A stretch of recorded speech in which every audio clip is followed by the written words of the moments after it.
নোয়াখালী থেকে ৪৫ বছর বয়সীর তারা বানু পেশেন্ট আমার চেম্বারে আসলেন পোড়া মুখ নিয়ে। তার ডায়াগনোসিস করার আগে তার হিস্ট্রি নিয়ে আমি জানলাম তিনি নাকি গত ৬ মাস ধরে পাকিস্তানি রং ফর্সাকারী ক্রিম ব্যবহার করেছেন। আর এটা কিন্তু একমাত্র কেস না, প্রতিদিন আমার চেম্বারে এই ধরনের রোগী আমি পাই। কারো ক্ষেত্রে হয়তো বা মুখ পুড়ে যাচ্ছে, কারো ক্ষেত্রে হয়তো বা ডিপ টিস্যু স্কার হচ্ছে, কারো ক্ষেত্রে হয়তো বা ফেসিয়াল হেয়ার ডেভেলপমেন্ট হচ্ছে, আবার কারো ক্ষেত্রে কিন্তু অন্যান্য কমপ্লিকেশন একনি এই ধরনের প্রবলেম হয়ে থাকে। আর এটার ফাইনাল রেজাল্ট কি হতে পারে জানেন? Skin cancer. আসলে কেন এই ধরনের পাকিস্তানি রং ফর্সাকারী ক্রিম ব্যবহার করে ফর্সা হওয়ার জায়গায় মানুষজন কালো হয়ে যাচ্ছে, একবারও কি এটা খেয়াল করেছেন? এই ধরনের ক্রিমে কিন্তু হাইড্রোকুইনন, মার্গারিলেট, বিভিন্ন ধরনের ইনগ্রিডিয়েন্ট থাকে। আসলে ডাক্তাররাও কিন্তু হাইড্রোকুইনন সাজেস্ট করে, কিন্তু সেটা একটা শর্ট টার্ম ইউজের কথা বলে।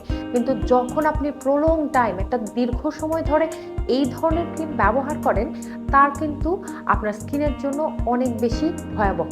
কেন স্কিন সাদা হওয়ার জায়গায় কালো হয়ে যাচ্ছে, চলুন আজকে জানি এই সম্পর্কে।